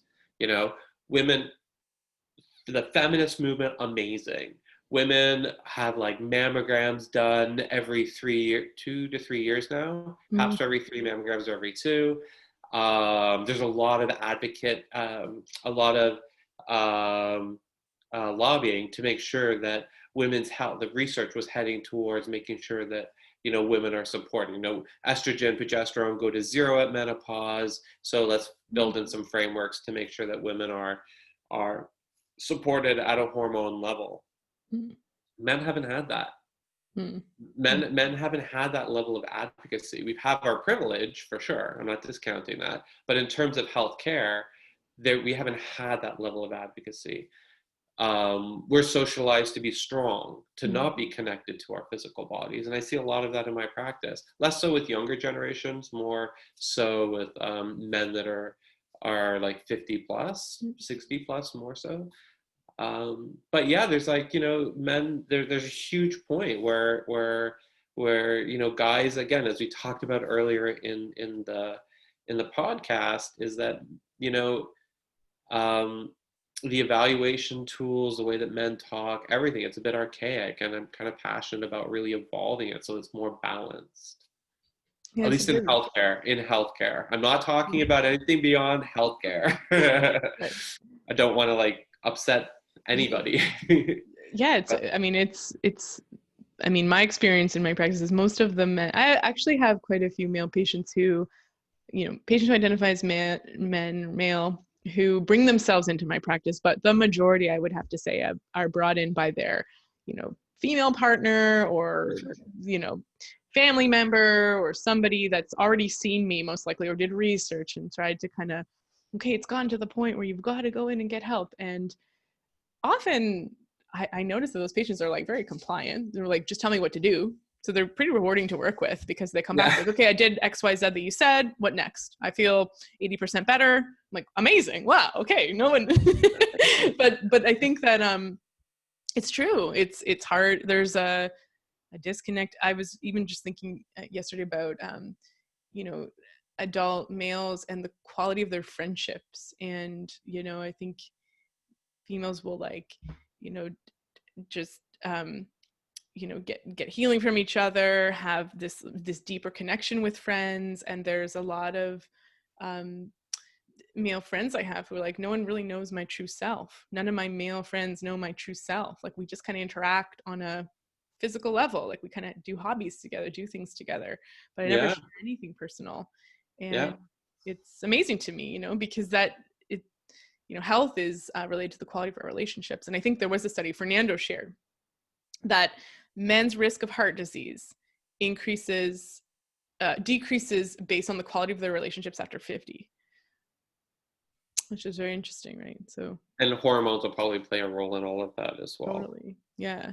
I think it has to do, I haven't seen the study, but I'm just like talking off the top of my head as if I have read the study. But I'm curious to know. If someone is lonely and feeling isolated, their level of self-care and decisions they're going to make are going to be lower. So I wonder if that's kind of the root of that study, and then therefore, because increasing risk of cardiovascular disease through elevated cholesterol and insulin resistance.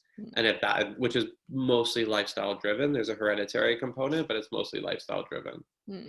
Yeah, I mean, I think like we don't know what's based on that correlation. There could be many things. Could be that men who are already at a low risk of getting heart disease somehow tend to make more friends, or there's some other thing that they have that. I don't know. I mean, so I've heard this a lot. And I've also heard the complete opposite, is that the only people that there are, there's different ways of socializing. And so you have these guys that are seeing these women, their wives or their spouses or their friends or their sisters or their mother, having these really emotional discussions. And they're like, I have emotions and I want to talk about my emotions, right? I want to have that same language. But with some men, in groups of men, so I sound like I'm speaking on behalf of all men, and it makes like the hair on the back of my neck stand up because it bugs me. But not all men, just. But it's not all men are in the same. But there are men who have these. It's just a different language, and it's not a direct emotional language, but it's a different language. It's not on the nurturing side, but it's still there. It's still happening. But because we associate emotional support with this very yin, the very yin language, not the yang language, it's not interpreted the same way. It could also be that these individuals that you're talking to just aren't being heard in their group. And that could be it too, but that happens in both yin and yang type relationships. It's not, I don't think it's gender specific. I think it's somewhere in the middle. Because there are lots of women who are lonely. There are lots of women who have social structures where they don't feel heard at all either. Of course, and even female relationships that there seems to be a lot of emotional content, emotional sharing. They may also feel like they're not sharing their true self. So it really, it's like I'm really frustrated with my husband, blah blah blah blah blah, like in another heteronormative relationship. Oh, don't be. You don't need to be. Great. We're having an emotional discussion. Or at least you've done it. Or what you need to do is. Meanwhile, she's not discussing how she has 3 kids and doesn't like her body anymore, doesn't feel sexual, and her husband's trying to encourage her to feel good because he loves her no matter what, but she doesn't see it for herself. And that's like the root of it. But the conversation appears to be, a very emotional, I'm really struggling in my relationship, feeling weird, but they're actually not really getting into the everything's staying at a very superficial level. So I don't think it's necessarily male female. It bugs me because if you talk to a lot of men, they will have very honest conversations about their, okay, I got a great thing to say. This is so hilarious. Do it. Because it's gonna expose part of my personality. It's a little bit embarrassing. Good. Get some hairs on your neck. We started watching some trash TV. So we started watching what was it called? Oh, it was some dating show. 90 Day Fiance. No. Love Island. Oh. You know Love Island? No. Okay. It's like people go, like men and women, heterosexual, get like locked down together and they have to like somehow find love. Right? And then you win. If you found like true love and America thinks you found true love, you get $100,000. And true love, but what's that word? Hopefully true love, right? Yeah. It's like, yeah. We're like watching it. We're like, oh, they're so cute. Oh, I'm like, but kind of laughing that it's so bad. But isn't the person who doesn't find love get money? That would be better. So what actually happened was the one who struggled the most, was rejected by everyone in the beginning, was actually the one who won. And she was lovely. Anyways, the guy that she was with was lovely too, but I had a soft spot for her. Yeah. So anyway, the point of it is that I'm getting way off topic, which is common. No. Is that when you listen to the language between the cisgendered male and the cisgendered female, I suggest everyone watch this, at least an episode or two, and you will see that the men used all feeling words. They were all looking for something emotional. Not all of them, some of them weren't, but the language was very emotional, very driven towards intimacy. Where on the other side, on the female side, it was strategy.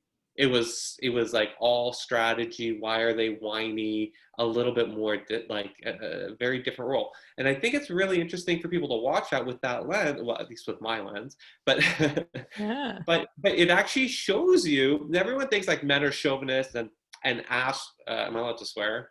And not nice people. And dominant. But when you actually see the younger generation, it's actually men vying for the attention of women, and the women in this group are kind of like, well, yeah. I'm just gonna like dance around and you can like look at me in my bikini. I mean, I was just watching like highlights of a UFC fight between, I'm gonna get the names wrong, but it was Habib, I think something, and then Gotchi or whatever. So lightweight, and one of the winner, his father just recently died. He was really part of his MMA career. Very connected, and that was the person that won the fight. He choked out his opponent. The opponent's like totally passed out. The ref almost didn't see, and because the opponent tapped out, but the ref didn't see, so he ended up choking him out, and he passed out. So when the opponent, the winner is just really over displays of emotion, just crying, mourning, like he's won the fight, he's won the title, best MMA fighter in that category, and his dad just recently passed away. His dad wasn't there to see. It's like so emotional. He's letting the emotions free. He's not trying to contain them. It was really beautiful. And when his opponent wakes up, comes over to him and whispers in his ear, like, "You made your dad proud." Because they interviewed him after, like, what'd you whisper to him? But see, this is what I mean. It was like, I watched him like, I'm so happy I watched this. You think UFC guys, frontmen, whatever, like just, this male chauvinistic toxic masculinity. And then what you actually see is sportsmanship, camaraderie, support, displaying emotion, grief, just like healthy emotional release. That grief wasn't translated or transformed into anger, resentment, or rage, or anything like that, and it doesn't mean that toxic masculinity doesn't exist. No. But my stance is that most guys are actually good. Like they're actually nice, decent, good people, maybe getting caught up in some programming based on how they were raised, but their intentions are good. Toxic masculinity, 100% an issue, no question about it. but the world's evolving, and I think that the perception of men needs to evolve too. Men are evolving quite quickly. And I don't know about you in practice, but when I have like my male patients who are in their 20s come in, and it blows my mind when I talk to these guys, and they're like right out of the gate, no probing, no anything. This is how I feel. This is what I'm concerned about. I'm having intimacy related issues in my relationship. This is without any prompting, zero. I'm just like total feeling words right off the bat. It's amazing. Like that's like, like it's like makes me feel good when the visit's over. I'm like, and I tell them, I'm like, this is awesome that you're so connected. Like you've got like, you're balanced. Yeah. I mean, yeah. And then we also like earlier on just talked about how I have trouble identifying feeling words and speaking from feelings. It feels too flaky, or it feels too weird. Right. So it's interesting how, there's this, this reversal of expectations, of norms of what we thought. And then you were saying, like, just observe. You have all these expectations and these conceptions, but watch Love Island. Everything will turn around. It's all about Love Island. But don't judge me. Don't judge me, because it's really bad. We were talking actually, so the last episode with Christina Carew about methylation, she was like, I have this sort of rule in my clinic where I encourage people to seek help right away if you want to, but she was like, do experimentation on your own for about 3 months. And if at 3 months you're not getting the results, seek a practitioner, And so it's like, watch Love Island for 3 months. If you still have relational issues, then see Yousuf. Oh my God. I have to say, I disagree with that. I think, so I probably shouldn't do that, but whatever, is that I know for myself and like through my healing journey, through what like brought me to where I am today, I could not have done it without the support of various people along the way. Oh yeah, I agree. Huge advocate for mentors, healers, whatever the avenue is. If it's not working with, I tell this to all my patients, like there'll come a time where we will kind of tap out for a while, and you need to go off and explore other avenues, to explore other facets of yourself. And then if you choose to come back to see me, great. If you don't, your journey is ever evolving. But we always need like someone to check in. Yeah, I agree. I think what she was saying was like, for the self-experimenters, is like put a expiration date on the self-exploration if you're not getting results, because but I also think that you should, if someone's like, oh, maybe I should talk to someone, go right away. Like, you don't need to be like, I'll wait 3 months and just do my own thing, because but I mean, there's definitely a lot of experimentation out there, right, where there's a lot of DIY options, and I think in the nature of what we do, at least in the nature of what I do, it's so specific. I guess the people that come into my practice have already experimented. Yeah. And they're looking for answers. I don't think I get a lot of people who come in and then experiment while they're in treatment. I don't think that's the people that I attract. But interesting. And one theme that keeps coming back when you're talking about your work is this idea of like all the factors. Because actually, yes, you were saying like sexual health can be an avenue to everything, gut health, everything, right? So it's like, just, that's my shingle. I say sexual health, but it could really get you anywhere. And it's like, same with me in mood, like mood. What is mood? How do you, like, who cares about your ankle? Your ankle pain and your mood are connected in so many ways. It's like, so I don't say I treat ankle. Actually, patients were like, oh, your website says like a lot about mood and mental health. Like, do you still do hormonal stuff? I'm like, yeah, because the marriage of hormones and mood is what I actually do. But when you're talking, you're saying like, there's tons of factors. You can't just say low libido or HSDD or whatever is related to this thing, this one receptor, this one chemical. It's like, it's not even related to relationship satisfaction or COVID. It's related to like 20 things. And there's like thousands of things I'm listening for and picking apart and putting together when we're in intakes, right? We're listening to a patient kind of present their concerns. And that's part of what we do. That takes a lot of mental energy and a lot of, intuition and knowledge and research to be able to like, okay, here's some factors I'm seeing and I'm hearing, root cause, and this is what we're going to do. Yeah. And then not only that, like how empowering from the patient perspective. So if I put myself on the other side of the video thing, or I still do some in person, on the other side of the table is how empowering is it for someone to actually walk through what is going on in your body?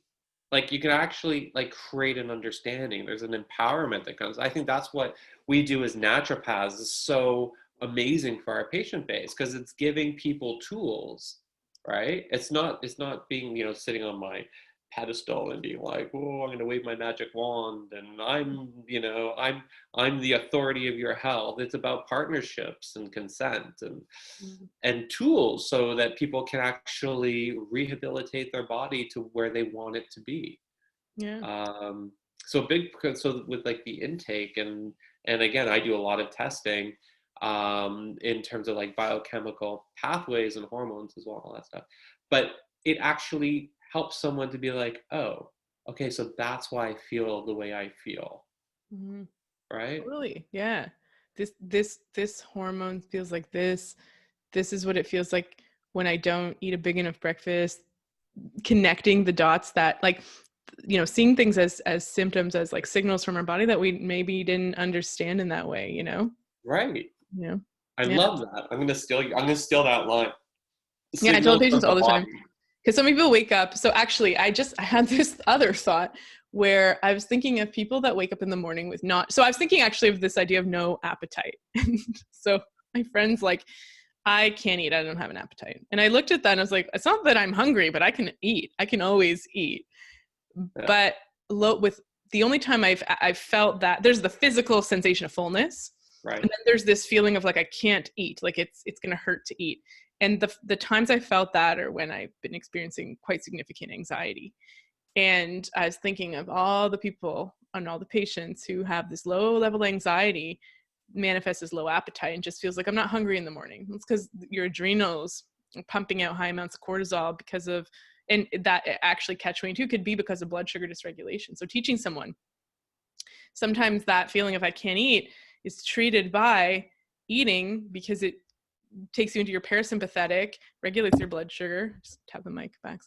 And it's like helping someone connect those dots. Like, what does that mean? What does that nausea or that feeling of I don't want to eat actually mean for you? It might actually mean eat. So rewiring. That's like a shift in consciousness, right? Totally. Yeah.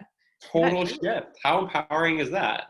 I've been doing something one way and it's actually the opposite. Yeah. Like craving crackers after a meal means you need more protein. That's for me. Yeah. 20 years of health education to figure that one out. It was like I still haven't figured out my chocolate addiction. Yeah, yeah, exactly. I thought it might be due to my like if I had Yeah, it's very, totally. It's, the gift of naturopathic medicine, everyone. See us. I know. So you said, pardon? Go ahead. Yeah. I was going to say that, we're human as well. That was one thing at CCNM. I know we keep chatting, it's hilarious, but one thing at CCNM and one thing that I've always felt like an outsider in our naturopathic community is that I don't strive for perfection, I strive for balance. And in our industry, there's a lot of striving for perfection. And that's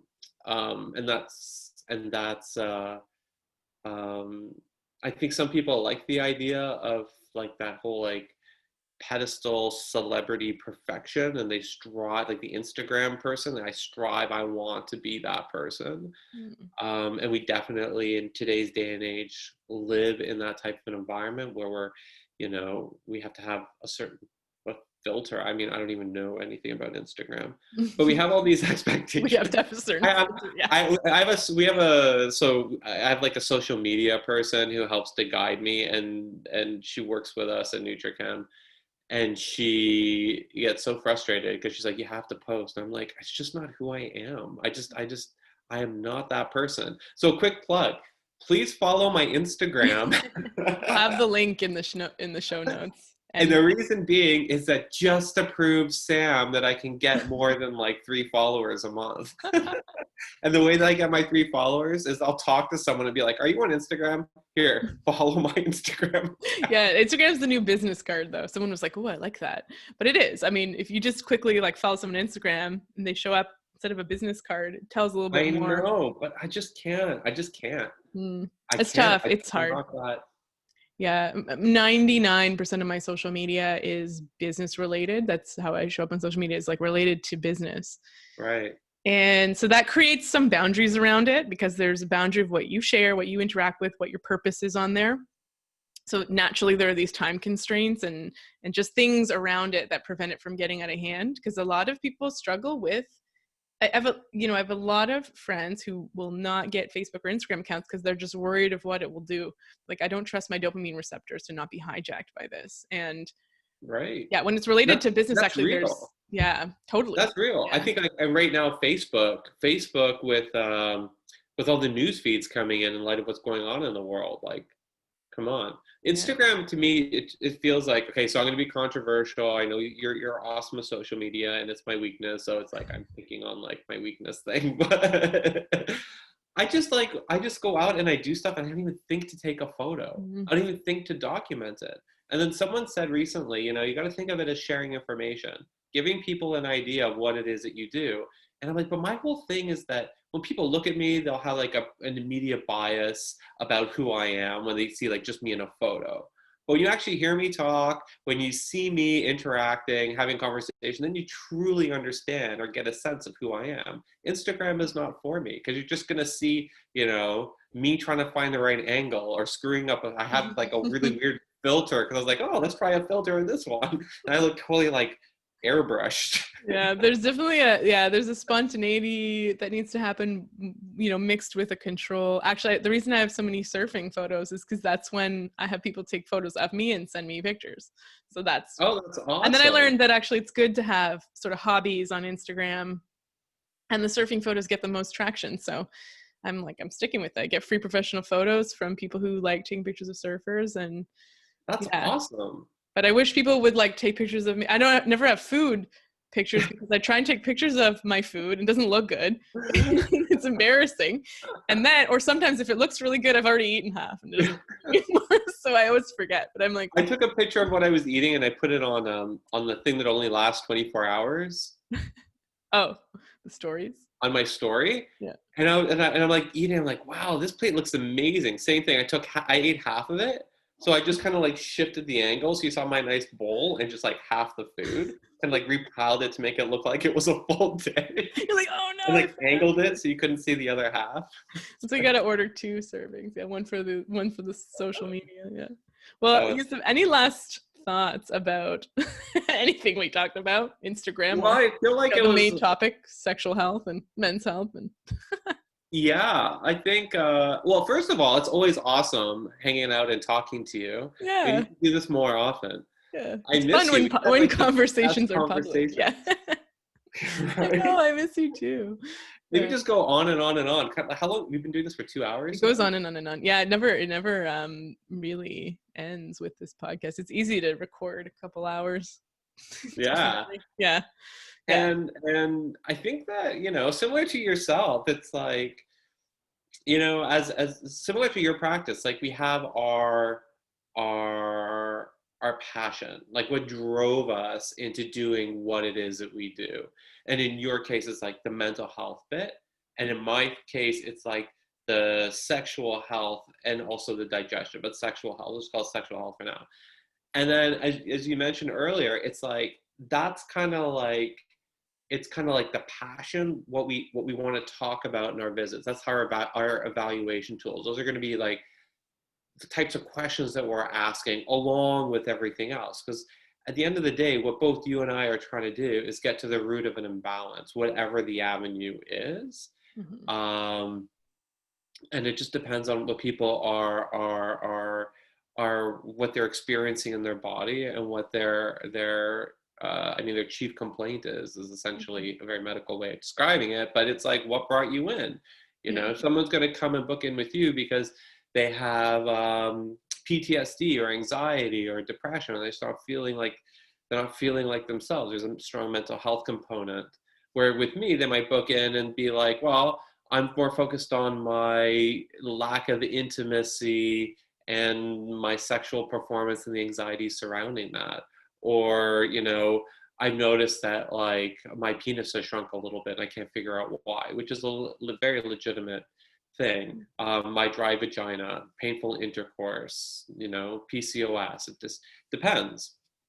But at the end of the day, as naturopaths, it's kind of, it's like different routes to the same thing. It's getting to a place where we're rebalancing at a root cause core level. And then all these kind of cascade effects happen throughout the body. And it's really cool. I love what I do. It's like detective work.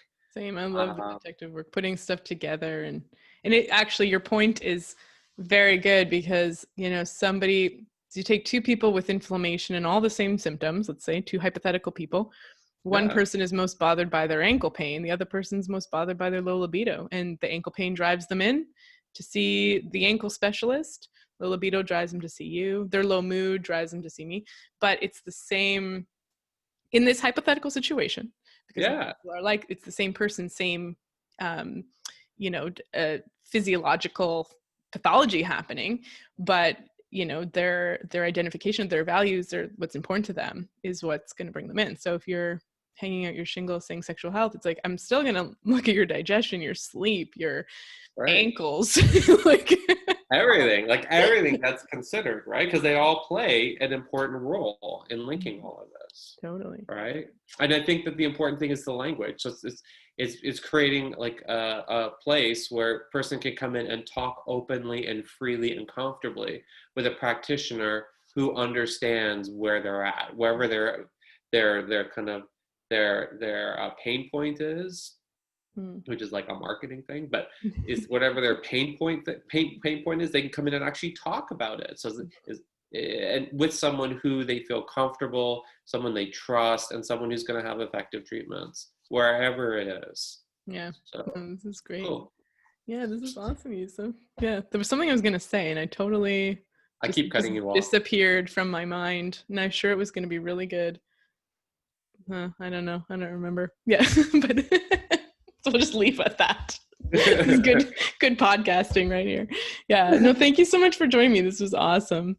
And all the links will be in the show notes where people can find you. Everyone follow Yousuf on Instagram so he can build his following, prove a point, feel better about himself, which will lead to good relationships. And yeah.